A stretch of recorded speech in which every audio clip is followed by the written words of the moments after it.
Well, I think I've put him off long enough. But can you blame me? A Doctor with these many episodes, countless audio CDs, books, novelizations, and the 1981 annual, which I also did read for research.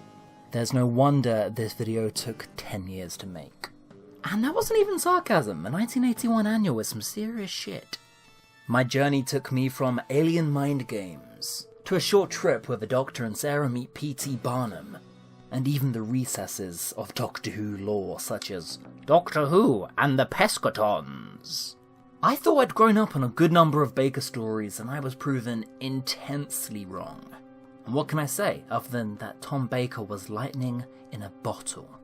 The Fourth Doctor was not the show's most iconic by accident. He was the sort of character who you'd tune in to see every week even if the material was schlock. To dissect this incarnation, you really do have to talk about the man himself.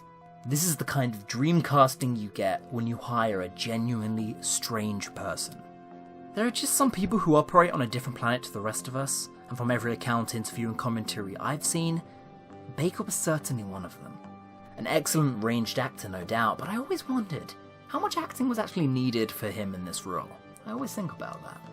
His natural otherworldliness defined his character, but it also made it all the more obvious when he didn't have his heart in it.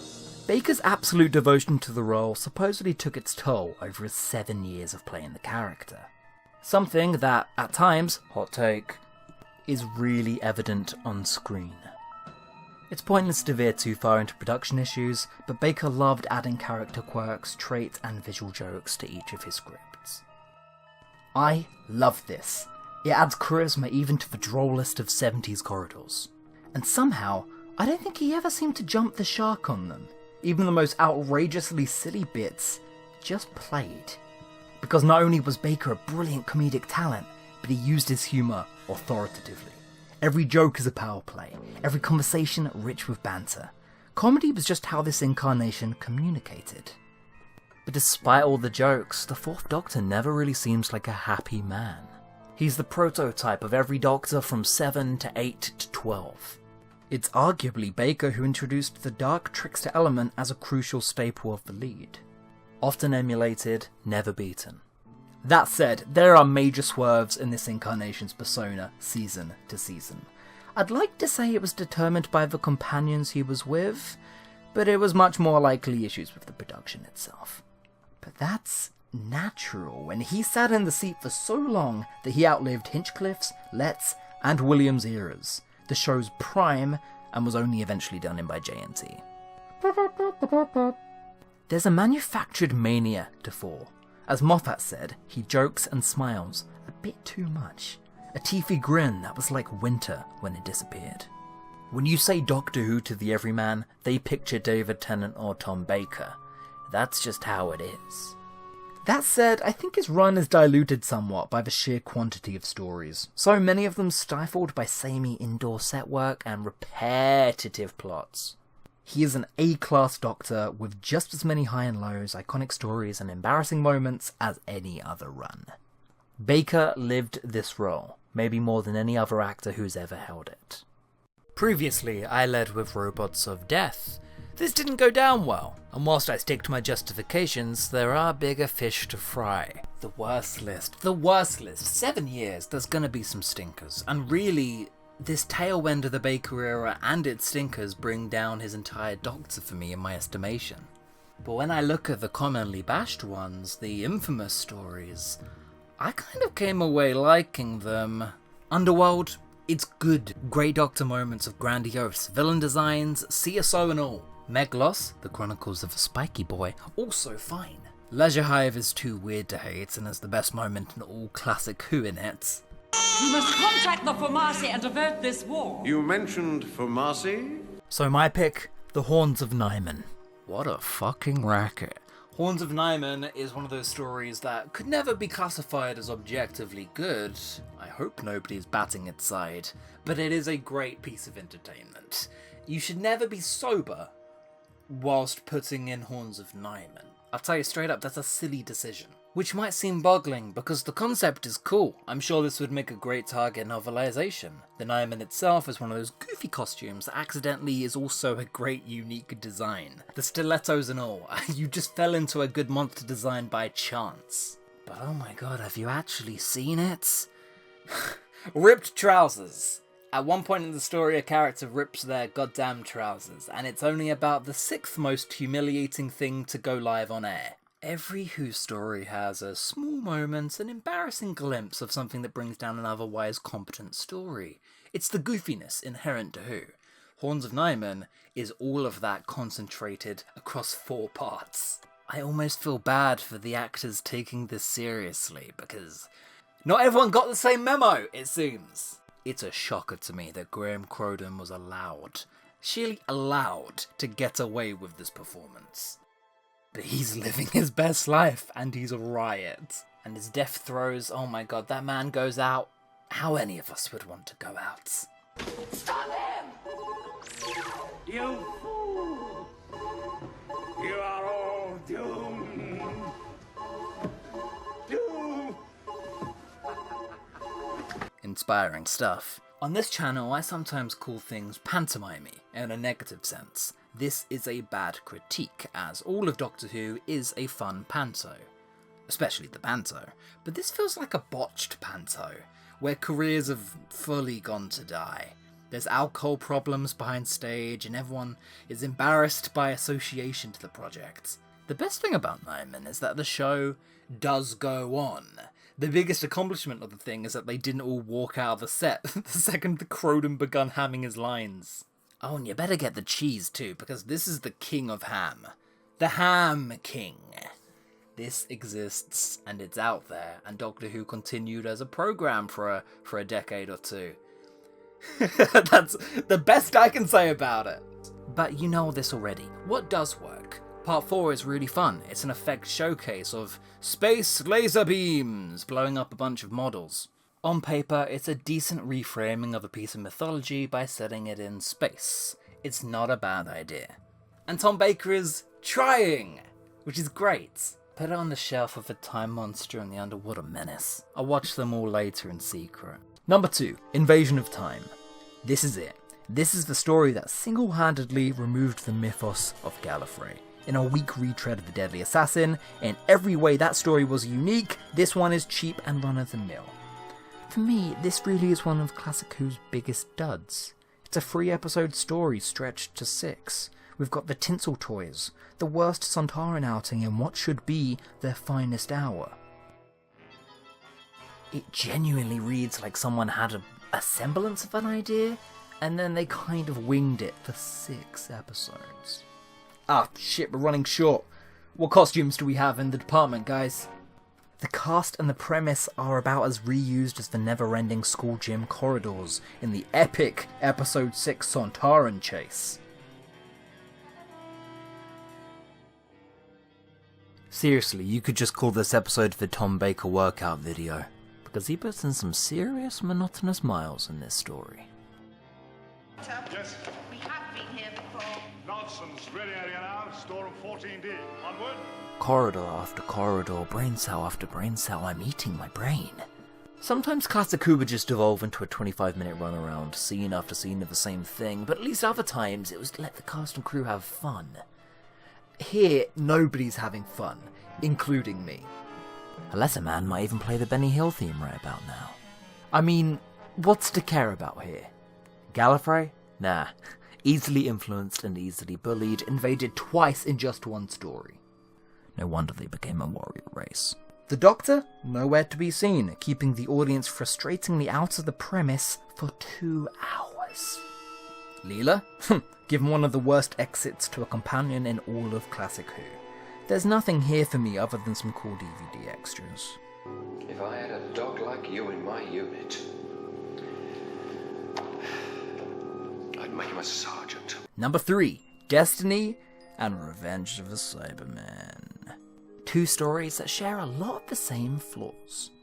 Destiny of the Daleks, an absolute autopilot. It has a really promising start, but quickly loses steam the second the titular Screaming Boys show up. The same can be said for the Cybermen. The paddy diving suit Cybermen have emotions. Need I say more? That is an instant fail, my guy. I've always heard bad things about both of these, but I was really rooting for them. But they're simply too flimsy and by the numbers to even care. Don't get me wrong, these two actually do have strengths. Revenge at least looks great, whilst Destiny has some great interactions with Davros. Because let's face it, when aren't these two good together? But doesn't it just feel like we're revisiting the hits? They're both filmed on great locations with some really impressive set design. It's just the cheap looking villains that are done a complete disservice. Both just feel quite detrimental to the show's legacy. Destiny killed the Daleks' reputation, whilst Revenge almost killed the late Liz Sladen on location. The big two villains were just done dirty, completely overshadowed, but when they were actually on screen, I wanted them to leave. I can't tell what race I hate more, the Vogons or the Movellans. Now the Vogons get to have these long, exciting political debates with identical faces and voices and wearing these constraining masks so they can't even express. So that's pretty great. But the Movellans, oh my god, how do you look that camp and also be that boring? I was rooting against both of them. Because I'm a sadist. I think I'll give it to the Vogons, because as obnoxious as they are, they're actually more like the Cybermen than the Cybermen in this story. At least with Davros you're bound to get some sort of character. Plus, why is the Doctor always so mean to the disabled man? Number 4, Nightmare of Eden, by Bob Baker. Anybody else get Carnival of Monster vibes from this one? Like an incredibly sardonic, lifeless, embarrassing Carnival of Monsters. Look, Nightmare is going for a hard sci-fi story so bad. It wants to be a drug-smuggling, serious caper, but then didn't account for its cartoonish performances, and these guys. Now, like most crap villains, I've always been quite fond of the Mandrills. They're adorable. Crap and unambitious is a rare combo for Doctor Who, and it's a combo that speaks for the whole story. Yet another Starliner, with yet another wacky scientist. You know the baddie the second you meet him, the mysteries are non-existent. The main cast are so obviously bored here that Baker barely bothers peppering in any silly jokes. The effects instead take up this role in this story, as K9 is once again used as an animate talking sonic screwdriver, effectively giving the Doctor a laser gun. Baker often criticised later scripts of being too silly, and when you're too silly for Tom Baker, it's time to readjust. It's also got this weird cynical commentary running throughout. It takes random potshots at tourism, substance abuse, and bureaucracy. One of those things is not like the other. And the audacity of having the Doctor delivering a speech about substance abuse in a story so ridiculous and campy is just a surreal experience. Ugly production value and uglier script. And whilst less infamous, I consider it a failure on the scale of Warriors of the Deep. And trust me, they have a fair bit in common. Not limited to production issues. Not only was it made on the cheap, not only did Tom Baker have a shouting match with the director who eventually got fired, but also, man, this was just chaos even for season 17. When filming Wrapped, the cast and crew supposedly got t-shirts saying, "I survived Nightmare of Eden." Whereas I'm not sure I did. I'd love to be a good sport and say that it doesn't show, except it absolutely completely shows. Bob Baker is also one of those great writers who probably does need more supervision than this. But it probably helps when people recite your script in normal accents, and not cartoony German ones. Let's talk about the Armageddon formula. Sorry, the Armageddon factor. Boom, got him. Quite honestly, I was pulled into the Key to Time series, kicking and screaming for the sake of completionism. The things I do for you. One of the many loose arcs for 4, the episodes in fact proved me wrong in most cases, in what can be best described as the boring runaround with kooky characters, an imaginative but disappointing idea box, a likeable change of pace that then suddenly becomes a courtroom drama, fun runaround with a strong cast, the surprisingly underrated kaiju episode that none of you told me about? Oh, god damn it, is this another hot take? All culminating in a 6-episode finale that had me groaning just 1 episode in.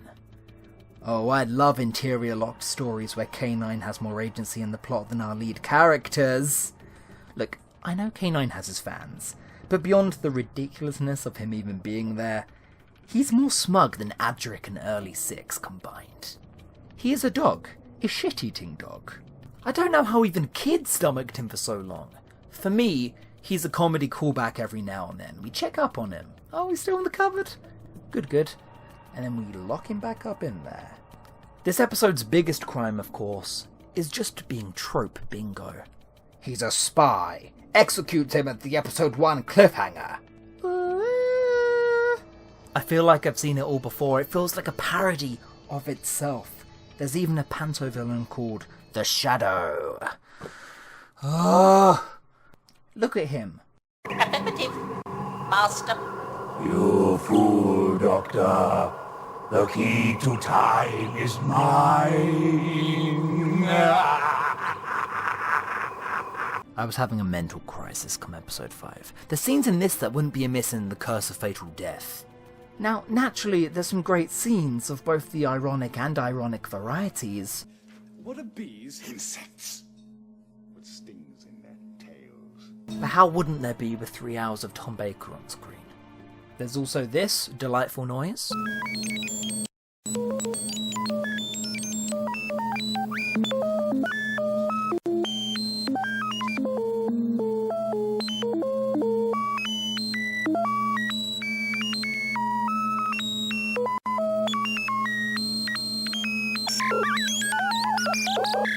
And the less said about Drax, the better. Can we please talk about the good ones now? I've been busting. Number 1, the City of Death. Doctor Who actually travels somewhere outside of walking distance this week, in what is still the episode with the highest ratings ever. Yeah, they rank like this. Look what this production team can do when they have a budget and they go the whole way with it. It's one of the few stories that makes use of the fact that this box can go anywhere. This is a very upmarket, beautiful story, which is why it holds up today. Just being reminded that the Doctor is a traveller is strange.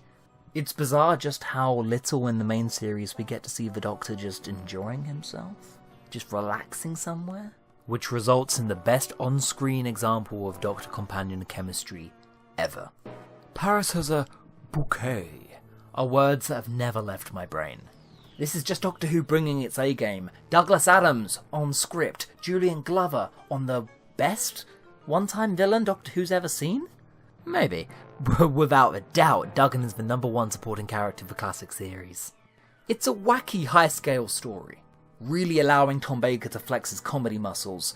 Douglas Adams and Tom Baker are just a perfect mix, and hearing that sometimes they conflicted, and that Tom Baker thought the series was getting too silly, is very saddening to me. Especially when it feels like the show got sillier to accommodate Tom himself. Whilst writers were delivering some of their most beloved scripts, Baker's stage presence veered into his newly found star power. Writers believed the Doctor shouldn't be joking his way around villains, whilst Baker tried to infuse elements that younger viewers might have wanted to see, often by force. And this is something that carried through even to his dying moments. I think this story is proof that they were at their best when working in tandem. Bye-bye, Duggan. I chose to revisit this retrospective, mostly because E-Space and Douglas Adams dominated the list, but I think it's also the video I was the most precious with. And that makes sense. Tom Baker is very close to my heart, like he is everyone's. He's almost synonymous with the role of Doctor Who, and for good reason. Nothing becomes culturally iconic by accident. Peter Davison, Colin Baker, Sylvester McCoy, they were asked throughout the years, where's the big scarf? Doctor Who is meant to have a big flowing scarf. And I think that rather says it all. And that's the soul of Scratchman. A book that almost breaks the fourth wall in overtly talking about what it means to be Doctor Who and carry that important, privileged legacy. To see Thor and Tom haunted by his 3 predecessors. To him discussing the responsibilities of the job with a woman with a rainbow across her hearts. There's some surprises in here. Scratchman came out the second I pressed publish on my previous retrospective. I was gutted because this book almost brought me to tears. It almost reads as an autobiography by Tom Baker himself in the form of a Doctor Who story. Does that make sense? And not only is it Tom Baker's original film idea from the 70s brought to life, But we also have the workings of James Goss, who's quickly going up in my ranks of just best Who to ever Who. It's pretty easy to discern which writer did what parts of the book. I don't believe that Tom Baker has a fond understanding of the Sarah Jane adventures, for instance. But Scratchman are two brilliant Doctor Who stories, whilst also being some of the most gothic, gory, and gonzo, nightmare surreal visions of Who we've ever seen. Who knew Tom Baker had it in him? There's one point in the story where Harry Sullivan, beloved companion's head becomes an ox's head. So that changes the tone a bit. It's well told, it's quintessentially Who, there's many surprises packed into its pages, with a kind of wit and insight into the Doctor's head that really rivals the highs of the Baker era. Scratchman is especially effective because it's written from the Doctor's perspective. Out of all of the Doctors, we know what's going on in Thor's head maybe the least. So to be in his head when he's problem solving, to be in his head when he's worrying about his friends, to be in his head when he's coming to terms for the people he cannot save. Oh, yeah, this book goes there. I may not remember your names, but I do remember you. It's the best take on the Doctor's guilt the series has ever given.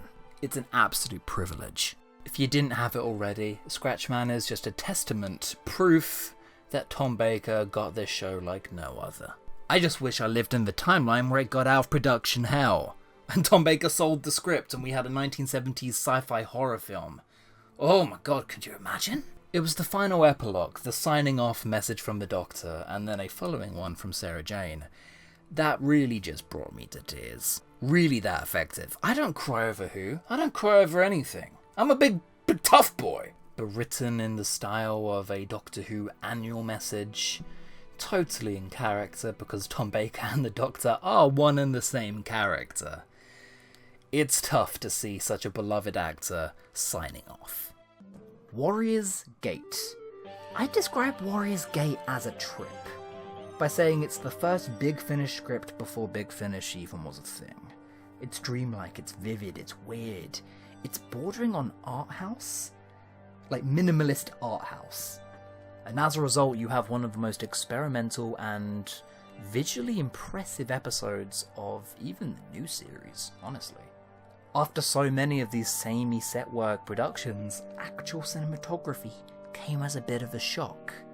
Both of these stories are just examples with new blood came in and revolutionized the show, even if just very temporarily.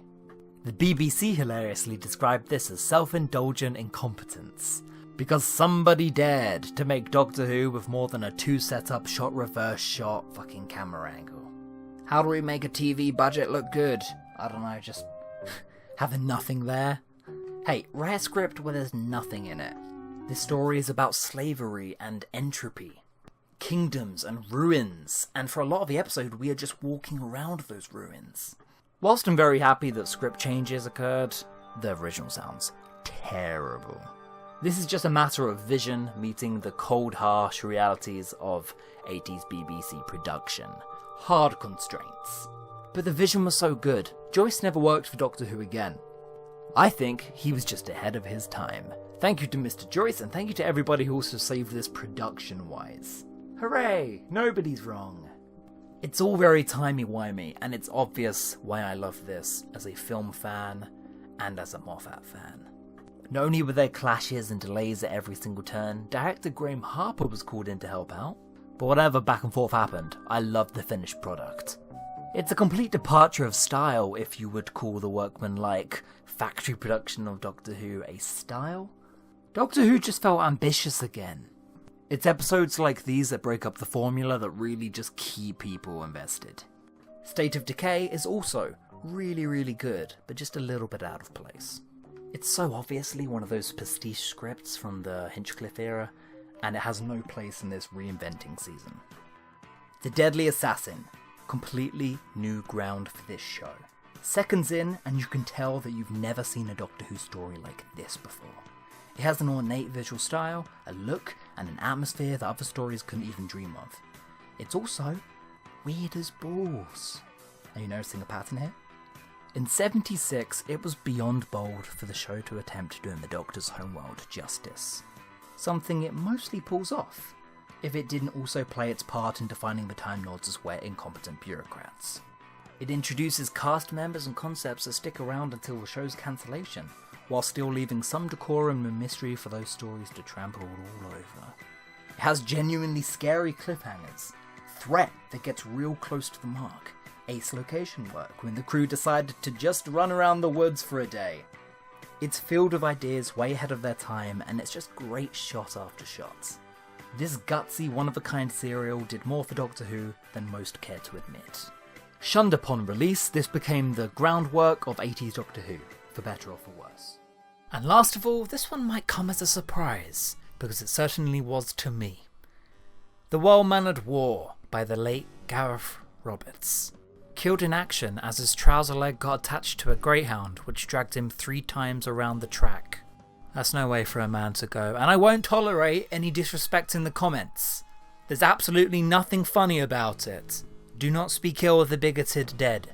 So Sam, why are you directing me to a Gareth Roberts political satire? 'Cause it's actually really good, charming and intricately plotted. Trust me. But more than any of that, it's a relief. Not only in being well balanced, but also being refreshing. Imagine if the Doctor arrived in a military base and everybody was just really polite and reasonable for once. It kind of pains me to say that Gareth Roberts captures the Douglas Adams tone consistently like no other. And that's a real feat, considering that greater writers have tried. The Doctor, K9 and Romana escape the Black Guardian and arrive in a war zone, where everybody is more interested in etiquette than wiping out the other force. While split up, K9 runs for office. And yes, already I don't have to tell you about the rest of the plot, because you're more interested in the K9 running for election subplots. And trust me, same. It's a fairly one-note premise that you think might overstay its welcome, but no, it's actually consistently hilarious and charming. I know I've had my reservations with K9 and his party, and I dislike stories that rely on him, but here, he's just adorable. I think the key to K9 is to treat him like a character, rather than equipment. If that idea sounds groan-inducing, written by... just note that it has a fair amount of fun with the concept. Criticisms of politics are kept in jest. Everyone is poked just the right amount. Roberts never channels his own recognisable opinions and voice into the Doctor's mouth like he usually does. Political correctness gone mad, this is not. Roberts, a 1990s British comedy writer, clearly just belonged to the same mould and place in time where comedies were progressive, but only to a point. The Roberts of today could never write The Wellmannered War.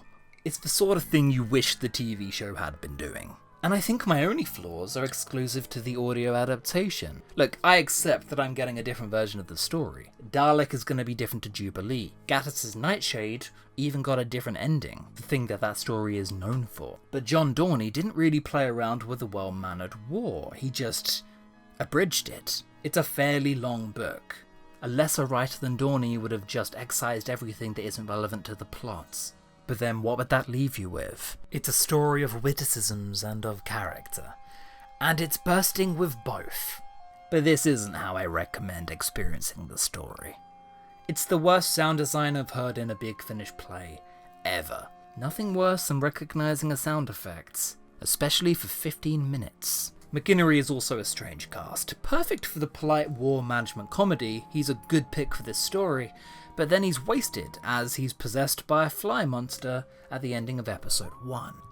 Let funny actors do funny things, please. We almost had a Blackadder reunion. The Wellmannered War will catch you off guard. It's very intricately plotted and takes a very dark turn, which you probably didn't expect from a story that begins with K9 running for the populist vote. The late Gareth Roberts had a number of bangers before his tragic death at that racecourse, so it's just a genuine shame that he and his work became so utterly tedious. And those are my 5. I know I missed Genesis, and Robots of Death, and Brains of Morbius, and Tons of Wing Chiang, and the first 2 episodes of Planet of Evil. Hey, everybody has already said it all, I assure you. Happy birthday, Doctor Who.